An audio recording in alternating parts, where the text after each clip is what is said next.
আমরা এখন এখানে ফিউচার প্ল্যান করতে এসেছি। ফালতু কথা শোনার মতো আমাদের সময় নেই এখন। যে ফিউচারটা শিমুল তোমাকে দিল সেই ফিউচারটার কথা বলছো তো? শিমুল যদি জেদ করে ডিভোর্সটা না দিত পেতে এই ফিউচারটা, এত ফিউচার প্ল্যানিং করতে পারতে না ভাই। মাথা নিচু করে শীত কেটে চোর যেমন বাড়িতে ঢোকে ওরকম ভাবে ঢুকতে হতো পরাগের বাড়িতে। মাথা উঁচু করে শ্মশান বানাতে তুমি ঢুকতে পারতে না, কোনোভাবেই পারতে না। যাক, যা হয়েছে ভালোর জন্যই হয়েছে। মনে রেখো এটা কিন্তু, হ্যাঁ, যে ফিউচারটা তুমি পেলে সেটা শিমুলের জন্যই পেলে।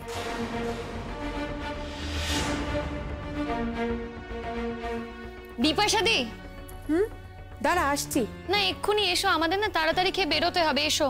আসছি বাবা আসছি, কয়েকটা কাজের কথা একটু বলতে হবে তো, সেটা সময় মতো না বললে কথাটা বলাও হবে না, কথাটা বলার মানেও থাকবে না, গুরুত্বও থাকবে না। দাঁড়া আসছি। তবে কি জানো তো পরাগ, একটা দিক দিয়ে ভালোই হলো, শিমুল বেঁচে গেল। তোমার মতো একটা ছেলে শিমুলের মতো মেয়ে ডিজার্ভ করে না ভাই। শিমুল জাস্ট বেঁচে গেল। হ্যাঁ সে তো বটেই, কারণ শতদ্রুর মতো একটা ছেলে আগে থেকেই যেখানে ঠিক করা আছে। তবে কি বলতো, সেখানেও কিন্তু বিপদ, কারণ শিমুলকে তো আমরা ছাড়া বাকিরা সবাই ভালোবাসে। তাই হয়তো এই শতদ্রু মা আমাদের বাড়ি বয়ে ভালোবেসে অতগুলো কথা বলতে এসেছিল। অবশ্য তুমি তো তখন ছিলে না, শুনেছো নিশ্চয়ই? হ্যাঁ শুনেছি তো, সবটা শুনেছি।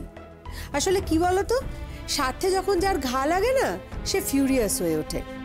ঠিক যেমন তোমার স্বার্থে ঘা লেগেছিল, তুমি তাই জন্য তোমার দাদা বৌদি ডিভোর্সটা করিয়ে দিতে একেবারে উঠে পড়ে লেগেছিলে। এখনো তাই হয়েছে। তোমাকে আর কি বলবো, তোমার দাদা এখানে আছে, দাদার সামনে দাদাকে এই কথাটা ডিরেক্টলি বলি। শোনো পরাগ, একটা কথা তুমি জেনে রেখো ভাই, একটা দিন আসবে এরকম তুমি নিজের কৃতকর্মের জন্য না শিমুলের কাছে হাত জোর করে গিয়ে ক্ষমা চাইবে। খুব দেরি নেই সেই দিনটা আসতে। সেদিন তুমি বুঝতে পারবে শিমুল তোমার জীবনে কি ছিল।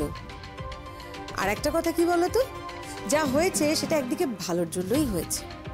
এই যে প্রিয়াঙ্কার মতো একটা মেয়ে তোমাদের জীবনে, তোমাদের পরিবারে খুব দরকার ছিল। এইবার তুমি বুঝতে পারবে যে শিমুল কি ছিল, শিমুল তোমার জীবনে কতটা, ঠিক বুঝতে পারবে। আপনি কিন্তু একদম চুপ। শিমু,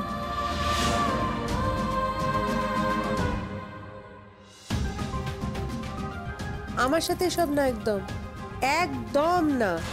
আমাকে শিমুল পাওনি তুমি যে তুমি বলবে আর আমি মুখ বুজে শুনে নেব। আমি ওপাড়ার মেয়ে, ওপাড়ার বউ, তাই তুমি আর যার সঙ্গে যেরকম খুশিভাবে কথা বলো, আমার সঙ্গে কথা বলার সময় খুব বুঝে শুনে কথা বলবে, সমঝে কথা বলবে। তোমার ধুনধুনি নাড়িয়ে দেবো আমি, জানো? কি করে কি করতে হয় না আমি খুব ভালো করে জানি। ও পাড়ায় ঢোকা আমি তোমার বন্ধ করে দেবো। তোমার ভাবি বর, তোমার ভাবি দেওর কেউ তোমাকে বাঁচাতে পারবে না। আমার পিছনে তাই জন্য লাগতে এসো না একদম। আর হ্যাঁ, একই কথা শিমুলের ক্ষেত্রেও প্রযোজ্য। আমি যেটা আমার নিজের জন্য করতে পারি সেটা শিমুলের জন্যেও কিন্তু করতে পারি। তাই খুব বুঝে শুনে, খুব সমঝে।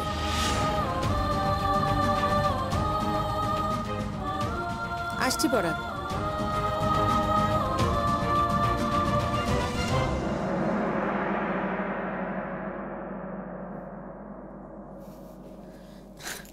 নমস্কার দিদি। আমার মা।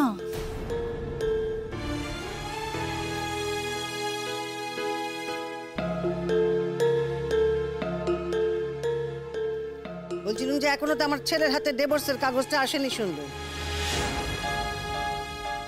এর মধ্যে মেয়ের বিয়ে ঠিক করতে চলে এসেছেন?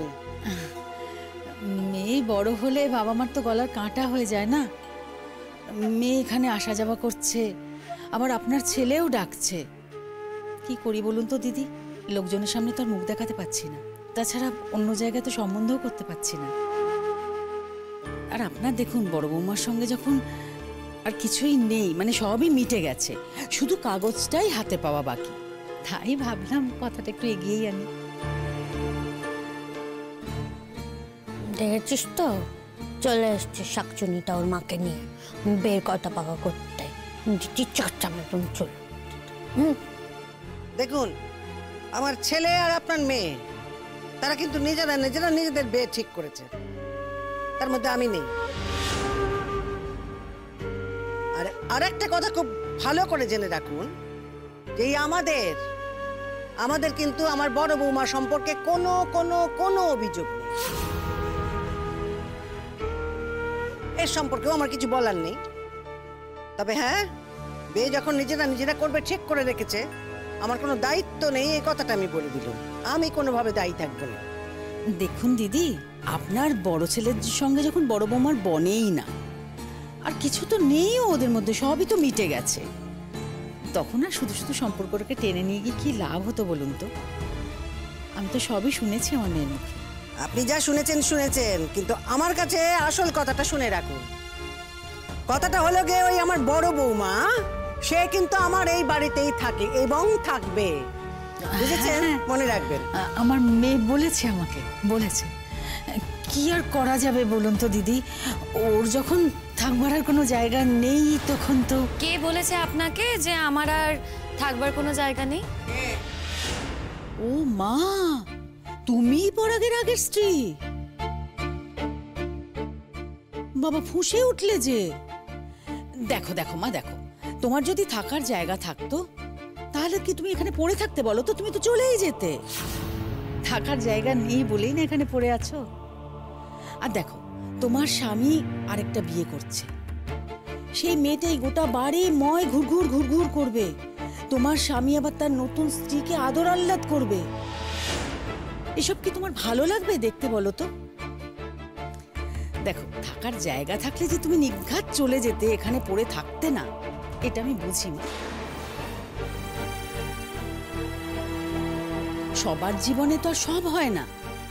তোমার স্বামীর তোমায় পছন্দ হয়নি, আর তোমার যে একটু বাটটান আছে, এটা তো আমি আমার মেয়ের মুখে শুনেছি মা।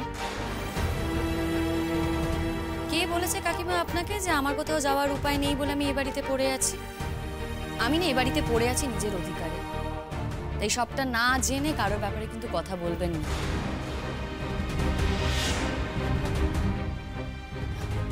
হ্যাঁ, সামনে ওদের বিয়ে, সেটাই তো স্বাভাবিক। বরের সাথে শখ আহ্লাদ করবে, সুখে থাকবে, আমিও সেটাই চাই। আর এটাও চাই ভবিষ্যতেও যেন সেটা বজায় থাকে। আজ ওর সাথে আমার বনিবনা নেই বলেই আমরা আলাদা হয়েছি। সেই জায়গায় দাঁড়িয়ে আমি ওর দিকে তাকাতেই বা যাবো কেন, ওর কথা ভাবতেই বা যাবো কেন? আরেকটা কথা, আমি চেয়েছি বলেই কিন্তু আপনার মেয়ে বাড়িতে আসতে পেরেছে। ঠিক বুঝলাম না। বোঝার মতো বুদ্ধি থাকলে তো তুমি বুঝবে প্রিয়া। তোমার মধ্যে না সব আছে, বুদ্ধিটুকু বাদে। আজকে দেখো না, আমি যদি তোমার পরাগদাকে ডিভোর্স না দিতাম, তুমি কি কখনো এই বাড়িতে আসতে পারতে? এই কথাটা তো তোমাকে বিপাশা দিও বলেছি, আমিও বলেছি। মানে বুঝতে পারছো কি কি করে আসতে বলো আমি ডিভোর্স না দিলে? এদিক ওদিক লুকিয়ে লুকিয়ে দেখা করতে হতো, চোরা গোপ্তা করে দেখা সাক্ষাৎ করতে, তাই না? এ বাড়িতে তো আসতে পারতে না। আর এটা নয় যে এই কথাগুলো আজ তোমাকে বলছি, আগেও এই কথাগুলো বলেছি। আমি বলেছি, বিপাশাদি বলেছে, তারপরেও বুঝতে পারোনি। তাই তোমাকে বলছি, শুধু তোমার কেন, তোমার গোটা পরিবারের না উচিত আমার প্রতি কৃতজ্ঞ থাকা। তোমার মা যে এতগুলো কথা আমাকে শুনিয়ে গেল, আমি কিন্তু তার মেয়েকে সুযোগ করে দিয়েছি এ বাড়িতে আসার। আমি যদি না চাইতাম, আপনার মেয়ে কিন্তু এ বাড়িতে আসতে পারত না। একদম 100 কথার এক কথা বলেছিস তুই। বেশি বাবা কথা বলছে। দেখবো কতদিন শখ আহ্লাদ পিরিত থাকে। দাঁড়াও না, একটু তোরা এখানে বাড়িতে এসো তো, তারপর আমি দেখবো তোমাদের এই পিরিত কতদিন থাকে। তোর মতো মেয়ের সঙ্গে আমার বড় বেটা মানিয়ে উঠতে পারলো না, তাহলে ওর সঙ্গে কি করে মানাবে? আমাকে তো দেখতে হবে নাকি? দিদি, আপনার মেয়েকে বারণ করুন, ও তো আগে থেকেই এরকম সাপ সাপান্ত করছে। আমরা না ওর কথা কেউ ধরি নে। আর এই যে শুনো, আমার মেয়ে সাপ সাপান্ত করছে বলেই বুঝি আপনার মেয়ে সুখী হবে না? হ্যাঁ, ও করুক না, দাদা। আপনার মেয়ে সুখ আটকাচ্ছে কোথায় শুনি? অত কথার দরকার নেই তো, বলুন কি বলতে এসেছেন সেটা আগে বলুন। দেখুন দিদি, আমরা না এই বিয়েটা নিয়ে আর দেরি করতে চাই না। মা, আমি তো চা করব, তুমি চা খাবে? ও কি কথা বৌমা, চা খাবে মানে? তুমি কি এখন চা করতে যাবে নাকি? না না না, একদম নয়। কেন, আমি কেন চা করব না? বাড়িতে অতিথি এসেছে, আমারই তো উচিত চাটা করা। ও কি কথা? ও বৌমা, দাঁড়ো দাঁড়ো দাঁড়ো দাঁড়ো, বলছিলাম কি বৌমা গো, আজকে তুমি একদম চা করবে না, তুমি আজকে চা করতে যাবে না একদম, আমি করবো আজকে। না মা, দাঁড়া, কেন না করছো আমাকে? মানে কিসের জন্য? তোমার ছেলের বিয়ে সম্বন্ধ এসেছে বলে আমাকে না করছো? দেখো, বাড়িতে যদি অতিথি আসে তাদের তো আপ্যায়ন করতেই হবে। তুমি ভদ্রতা করতে পারো, আমি করতে পারি না, অসুবিধার তো কিছু নেই। তুমি বসো না মা, বসে বিয়ের দিন সব ঠিক করো, আমি বরঞ্চ চা করে নিয়ে আসছি। বলছি, আমার একটা প্রশ্ন ছিল। আবার কি হলো? না মানে বলছি, আপনার বড় বৌমা কি আমার মেয়ের বিয়ের দিন এ বাড়িতেই থাকবে? এই প্রশ্নের উত্তর তো মা আপনাকে দিতে পারবে না, এটা তো আমার ইচ্ছের ব্যাপার। তাই এটা যদি আপনাকে জানতে হয় আমাকেই জিজ্ঞেস করতে হবে। হ্যাঁ, আমি এই বাড়িতেই থাকবো।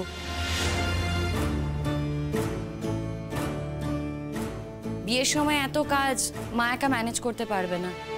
আর এই বাড়ির যে ছোট বউ, সে তো চাকরি করে, সে বাড়ির কোনো কাজ করে না। আর আমার ননদকে দেখেই তো বুঝতে পারছেন, তাকেও দেখে রাখতে হয়।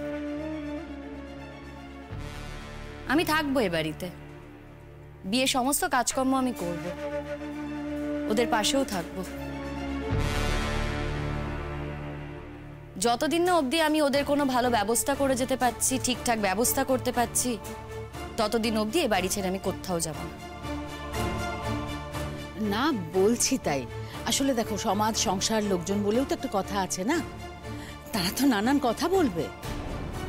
তাহলে কাকিমা আপনিই ভেবে দেখুন আপনি ঠিক কি করবেন। এই সমাজে যেরকম আপনার মেয়েকে কথা শুনতে হবে, তেমন তো আমাকেও শুনতে হবে। যেমন আপনার মেয়েকে শুনতে হবে যে কোন বাড়িতে বিয়ে হচ্ছে, কোন বাড়ির বউ হয়ে যাচ্ছ তুমি, যেই বাড়িতে তার আগের বউ এখনো থাকে। তেমন আমাকেও শুনতে হবে স্বামী আবার বিয়ে করছে আর সেই বিয়ের কাজকর্ম তুমি করছো। তবে আমার না কোনো অসুবিধা নেই, আমার তো এই মানুষটার ওপর কোনো অনুভূতি নেই, তাই তার বিয়ের সমস্ত কাজকর্ম আমি করতে পারবো, তবে যদি মা আমাকে অ্যালাউ করে। বৌমা, কি হচ্ছেটা কি? এই সমস্ত কি কথা বলছো? আর বলো না, আমি আর নিতে পারছি না মা, আর বলো না, আর কিছু বলতে হবে না। ঠিক আছে মা, তুমি কথা বল, আমি চা করে নিয়ে আসছি।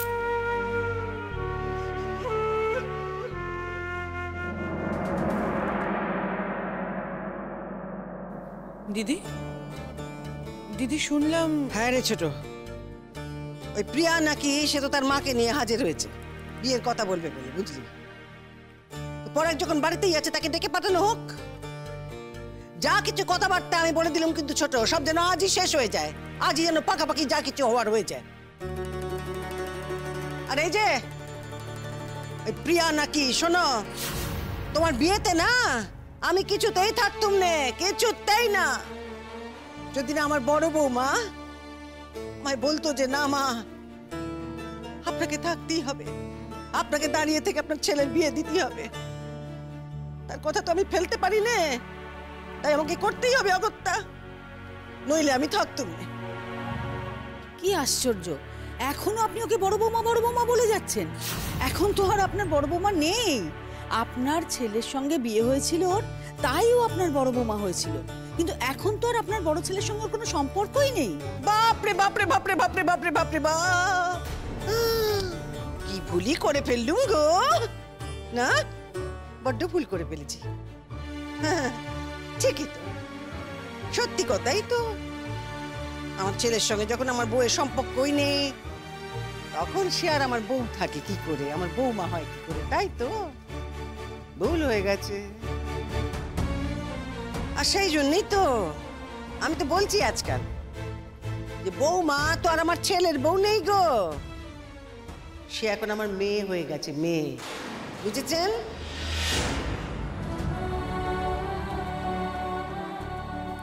ঠিক কথা বলেছে আমার মা, বইটা একদম ঠিক কথা বলেছে। দেখেছ, আমাদের বাড়ির বউয়ের নামে না গরম কথা বলতে আসবে না। শিমুল হলো গিয়ে আমাদের বাড়ির মেয়ে, ওর নামে যদি কোনো খারাপ কথা শুনি না, দেবেন চুলের মুক্ত। আপনাদের আর তর সইল না, না? কালই এত বড় ঘটনা ঘটলো আর আজ আপনারা চলে এসেছেন বিয়ের দিন তারিখ ঠিক করার জন্য। কি করি বলুন, যার বাড়িতে বড় মেয়ে থাকে তার অনেক তাড়া থাকে দিদি। আপনিও তো মেয়ের মা, নিশ্চয়ই এটা বুঝতে পারছেন। তাও তোর বাবাকে আজকে নিয়ে আসার কথা ছিল, আসতে বারণ করলাম। আমি বললাম যে আমি দিন তারিখটা আগে ঠিক করে আসি, তারপর তোমাকে তো আসতেই হবে, কারণ আশীর্বাদটা তো করতে হবে না। আরে তোমরা কখন এলে কাকিমা? আর তুমি আবার ডাকতে পারতে তো। বসুন কাকিমা, বসুন। না আসলে আমরা একটু আগেই এসেছি, বুঝলে তো। ও, আচ্ছা, আচ্ছা। মা এসো। হ্যাঁ, বসো। বলছি প্রতীক্ষাদিরা আছে নাকি বেরিয়ে গেছে? না, ওরা তো ওই বেরোলো, একটু আগেই অফিসে বেরোলো সব। আর আমিও বেরোচ্ছিলাম, আমার তো স্কুলের টাইম হয়ে গেছে, সেই কারণে। ভালোই হলো আপনারা সকালে এসেছেন, দেখা হয়ে গেল। ইয়ে, মায়ের সঙ্গে কথা হয়েছে?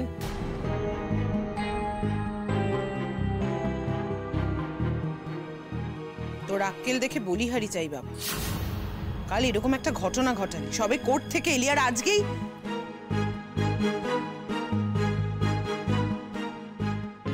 শুভ কাজ তো যত তাড়াতাড়ি হয় ততই ভালো কাকিমা।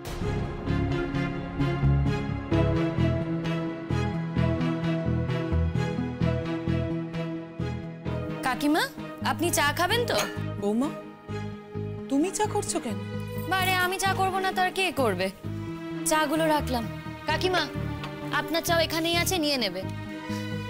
একটু আগে শুনলেন না মা কি বললো? আমি আর এ বাড়ির বউ নই, আমি তো এখন এ বাড়ির মেয়ে, তাই আমারও কিছু দায়িত্ব আছে। তাই আমি চাটা করলাম। মাকে বললাম যে মা তুমি কথা বলো, আমি চা করে নিয়ে আসি। আচ্ছা, বলছিলাম কাকিমা, ওই বিয়ের তারিখটা নিয়ে কি কথা হয়েছে? হ্যাঁ, আমাদের একটু তাড়াই আছে। সত্যি সত্যি আমরা অবিবাহিত মেয়ে আর বেশি দিন বাড়িতে ফেলে রাখতে চাইছি না দিদি। বুঝতেই তো পারেন, লোকে নানান কথা বলছে, কি দরকার বলুন? সেই লোকে নানা কথা তো বলছে, এতদিন তো বলতো না, তাই না? এই যে আপনার মেয়ে আসা যাওয়া সমানে এ বাড়িতে আসা যাওয়া শুরু করেছিল, সে কবে থেকে? হ্যাঁ, তারপর আমার ছেলে আর আমার বউয়ের বিয়েটা ভেঙে যাওয়া, তারপরে আবার আপনার মেয়ের সঙ্গে বের কথা হওয়া, কিচ্ছু বলছিল না তো এতদিন, তাই না? কি আশ্চর্য! আপনার ছেলের সঙ্গে আপনার বৌমার বনিবনা হয় না, তার দায় কি আমার? না না না না, ও কি কথা? তার দায় তোমার হতে যাবে কেন? কিছুই তো তোমার দায় না। আরে যে এখন বিয়ের জন্য একেবারে ঝাঁপিয়ে পড়েছো, তার দায়ও বুঝি ছেড়ে ফেলতে চাও নাকি? উফ, বৌদি ভাই এসো তো আমার সাথে, এসো। কোথায়? চলো না, কথা আছে, চলো আমি না। যাবো। হ্যাঁ চলো না। কি হয়েছেটা কি? আচ্ছা বৌদি ভাই, তুমিও না পারো। বলছি ওদের ওখানে গিয়ে, মানে ওদেরকে কেন তুমি আপ্যায়ন করতে যাচ্ছ? দাঁড়াও, মিষ্টিটা সাজাচ্ছি, মিষ্টি দিতে হবে তো। দেখেছো, সত্যি বৌদি ভাই, আমি না তোমাকে মাঝে মাঝে বুঝতে পারি। আচ্ছা, এতে বোঝার কি আছে বলো তো তুতুল? এটা তো কোনো কঠিন ব্যাপার না, এটা খুব সহজ ব্যাপার। একই বাড়িতে থাকি, চোখের সামনে দেখছি বিয়ে হচ্ছে, সেই বিয়েতে আমি কোনো কাজ করব না, হাত পা গুটিয়ে বসে থাকবো, সেটা তো হতে পারে না বলো। আর অসুবিধার কি আছে? হ্যাঁ, যার সাথে বিয়ে হচ্ছে সে আমার স্বামী ছিল, কিন্তু এখন তো আর সে আমার স্বামী না, তাহলে অসুবিধার তো কিছু নেই। ঠিক কথা বলেছে। আমার ভাইটা না খুব ভাগ্য করে একটা বউ পেয়েছিল, জানিস তো? আমাদের শিমলার মতো মেয়েই হয় না, কিন্তু আমার ভাইটা মাথার তো কোনো বুদ্ধি নেই, ওই কারণেই আমাদের কান্দ করে বসলো, রাখতে পারলো না একদম। তাহলে দিদি আমরা এই রোববার দিনই আসছি আশীর্বাদের জন্য। বিয়ের দিন ওই বিয়ের দিনই আশীর্বাদ ফাশীর্বাদ যা কিছু হবার হোক, তার আগে আবার একটা দিন চাই কেন শুনি? না না না না দিদি, বিয়ের দিন আশীর্বাদ করা খুব অসুবিধে, মানে ও একটা ঝকমারি ব্যাপার, বুঝতেই তো পাচ্ছেন। বিয়ের দিন ওসব হবে না, আমরা ওই রবিবার দিনই এসে আশীর্বাদটা করব। আর আপনারা কিন্তু কোনো রকম কোনো খাওয়া দাওয়ার ব্যবস্থা রাখবেন না, শুধু আশীর্বাদটাই আমরা করতে আসবো। না না, এটা কি কথা বলছেন? খাওয়া দাওয়ার ব্যবস্থা তো নিশ্চয়ই রাখতে হবে। দেখুন, আমার টাকা পয়সা যা আমি পাই তার অর্ধেকটা তো মাস গেলে আমাকে দিয়েই দিতে হয়, এটা আবার সমাজ সেবার জন্য। আর তাছাড়া আমার কাছ থেকে 5 লাখ টাকা তো স্কুইজ করে নিয়ে নেওয়া হয়েছে, সে টাকাগুলো তো জমা আছে নিশ্চয়ই, সেই টাকা থেকেই হবে আশীর্বাদ, সেই টাকা থেকেই খরচা হবে। সামান্য বিবেক, সামান্য হায়া লজ্জা কিচ্ছুটি তোমার নেই? হ্যাঁ, উপরাগ কিচ্ছুটি নেই তোমার। তা লজ্জাটা কি আমার একারই পাওয়ার কথা মা? হায়া লজ্জার কথা যখন উঠছে সেটা তো বোধহয় দুপক্ষেরই সমানভাবে পাওয়া উচিত। এ বাড়িতে তোমার বড় বৌমার বয়ফ্রেন্ড শতদ্রু, তিনি তো রেগুলারলি আসা যাওয়া করেছেন একটা সময়। কই তখন তো এইসব হায়া লজ্জার কথা ওঠেনি। একদম বাজে কথা বলবে না ওর নামে, বৌমার নামে কোনো বাজে কথা নয়। আচ্ছা, তার মানে তুমি কি এখন এই কথাটাকেও মিথ্যে বলবে, তাই তো? যা সূর্যের আলোর মতো সত্যি, তাকে নিয়ে কেন শুধু শুধু? ওই একদম কোনো কথা কইবে না, আমাদের পরিবারের মধ্যে পড়ে কোনো কথা কইবে না তুমি। এখনো তো এই বাড়ির কেউ হওনি, অত কথা কিসের? তুই চুপ কর তো। তুই কেন এসবের ব্যাপারে কথা বলছিস? পড়া কথা বলছে তো নাকি? বলছি মিষ্টিটা এনেছি, খেয়ে নেবেন মিষ্টিটা। হ্যাঁ, এসবের না- কিন্তু কোনো দরকার ছিল না। ওমা, এরকম বললে হয় নাকি? না খেয়ে যাবেন না, কিন্তু মিষ্টি খাবেন। দরকার ছিল না বললে হয়? মা দেখো কি বলছে, এতক্ষণ ধরে আমার চরিত্র নিয়ে এতগুলো কথা বলছেন, শুধু মুখে করা যায় বলো তো? শুধু মুখে কিন্তু এসব নিয়ে আলোচনা করা যায় না। তার থেকে বরঞ্চ একটু মিষ্টি খান। হ্যাঁ, এই যে তেতো কথাগুলো বলছেন না, দেখবেন একটা মিষ্টির প্রলেপ হয়ে বেরোবে। একেবারে ঠিক বলেছো মা। কাকিমা, আপনার চা কিন্তু ঠান্ডা হয়ে যাচ্ছে, খেলেন না? এখনো মানুষের রক্ত আছে শরীরে বৌমা, শুধু খাওয়া আর শোয়ার মধ্যে জীবনটা কাটিয়ে দিতে পারি না, তাই খেতে পারলাম না। রাগ করো না বউ, এই দৃশ্য চোখে দেখা যায় না। এই তো তুল, চল বাড়ি চল। এরকম করলে কিন্তু আমার খুব খারাপ লাগবে কাকিমা। আমার মনে হবে যে আমি এখানে আছি বলে আপনারা কেউ বিয়ের কথা খোলাখুলি আলোচনা করতে পারছেন না। প্লিজ এরকম করবেন না, সবাই মিলে বাড়ি চলে গেলে হবে বলুন। কাকিমা তুমি বসো না। চুপ করছো পড়া, আমাকে না তোকে বসতে বলতে হবে না, আমি এই বাড়ির অতিথি নই। বাহ, আশ্চর্য ব্যাপার, তোমরা তো সবাই দেখছি আমার ওপরেই মেজাজ দেখাচ্ছ। বললুম নে, শুধু স্কুলের মাস্টারিটাই করতে শিখেছে। তুই মাস্টারি করার জন্য যা যা লাগে, বিদ্যে বুদ্ধি জ্ঞান বিবেক বিবেচনা, কিচ্ছুটি নেই, কিচ্ছুটি নেই। শোনো মা, তোমার একটা কথা বলি, যেটা সত্যি, যেটা দিনের আলোর মতো সত্যি, সেটাকে না সহজভাবে মেনে নেওয়াটা একটা শিক্ষা। সেটা তোমরা মেনে নিতে পারছো না। যেটা সহজ, যেটা বাস্তব, সেটাকে তোমরা এখনো মেনে নিতে পারছো না, সেটা তো আমার কিছু করার নেই। তোমরা অন্ধ হয়ে বসে আছো, তোমরা শুধু একটা দিকই দেখছো, উল্টো দিকটা তো দেখছো না।